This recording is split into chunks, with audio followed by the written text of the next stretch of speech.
میرے نبی نے فرمایا اللہ قیامت کے دن پوچھے گا ایک آدمی سے کہ ابن آدم مرضت فلم تعدنی، میرے بندے میں بیمار تھا تو نے میرا حال کیوں نہ پوچھا؟ کہے گا یا اللہ تیرا حال، تو بیمار، تو بے عیب ذات، تو کیسے بیمار ہو سکتا ہے؟ تو اللہ تعالیٰ فرمائیں گے اما علمت ان عبدی الفلان مرض لو عدته لوجدت ذلك عندي، تجھے پتہ نہیں چلا تھا میرا فلاں بندہ بیمار ہے؟ فلاں مسلمان کی بھی قید نہیں لگائی، رابعہ بصری کی قید نہیں لگائی، جنید بغدادی کی قید نہیں لگائی کہ میرا نیک بندہ فلاں، چاہے یہودی، چاہے عیسائی، چاہے دہریہ، چاہے مسلمان ہو کے چرسی بھنگی جواری شرابی کا بیمار تھا، اگر تو اس کا حال پوچھتا تو ایسا تھا جیسے تو نے میرا حال پوچھا۔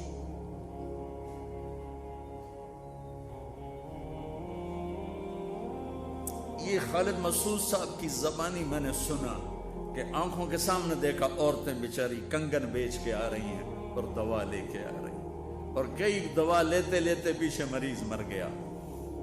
یہ رانجھا کو میں مسیحا کہتا ہوں، یہ دو مسیحا تھے، یہ پوری ایک ٹیم بنی جنہوں نے 5 سال یہاں مفت علاج کیے اور حجت قائم کی سارے ڈاکٹروں پر، قیامت کے دن یہ تمہیں پکڑیں گے اور ان سارے ڈاکٹروں کا گریبان پکڑیں گے جنہوں نے طب جیسے عظیم الشان شعبے کو کاروبار بنا دیا، تجارت بنا دی۔ تو ادھر ادھر کی نہ بات کر، یہ بتا کہ قافلہ کیوں لٹا، مجھے راہزنوں سے گلا نہیں، تیری راہبری کا سوال ہے۔ بچو اللہ سے مانگو، اللہ تمہیں ڈاکٹر بنائے، تاجر نہ بنائے، اللہ تمہیں بکنے والا نہ بنائے۔ یہ پینسل دیکھ رہے ہو؟ کینیڈا میں ڈاکٹر عبدالقیوم پاکستانی ہے، لیکن 5 بڑے ڈاکٹروں میں ان کا شمار ہے، پارکنسن کے 5 بڑے ڈاکٹروں میں ایک۔ میں ان کے ساتھ بات کر رہا تھا تو باتوں باتوں میں پاکستان کی میڈیکل کا تذکرہ شروع ہوا، تو انہوں نے یہ بال پوائنٹ اٹھائی اور مجھ سے کہا مولانا یہ ایک پینسل میں کسی میڈیکل ریپ سے لے لوں تو میں بلیک لسٹ ہو جاؤں گا، میں پریکٹس نہیں کر سکتا۔ میں وہاں بھی رویا تھا، یہاں بھی رو رہا کہ میرا ڈاکٹر تو سب کچھ بیچ چکا ہے۔ ایک امریکہ کے ٹرپ پر، ایک آسٹریلیا کے ٹرپ پر، ایک گاڑی پر، ایک کلینک کو فرنش کرنے پر، کیا موت کے بعد زندگی کوئی نہیں؟ قبر سے زندگی کا سٹارٹ نہیں ہے؟ حشر کے دن اللہ کے سامنے نہیں آنا، اللہ کے نبی کے سامنے نہیں آنا؟ بچوں کے لیے کر رہے ہیں، حسن حسین سے بڑے ہو میرے بچے، ہائے حسن کے زہر میں تڑپتا میرا نبی دیکھ رہا ہے اور حسین کی گردن کٹتے میرا نبی دیکھ رہا ہے اور دھاڑ دھاڑ رو رہا ہے، دعا نہیں کی۔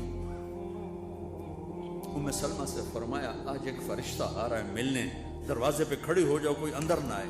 اتنے میں حسین آئے کھیلتے ہوئے، اندر جانے لگے، انہوں نے روک لی، وہ رونے لگے تو انہوں نے چھوڑ دیا۔ تھوڑی دیر میں اندر سے میرے نبی کے تڑپ تڑپ کے رونے کی آواز، بل بلا کی۔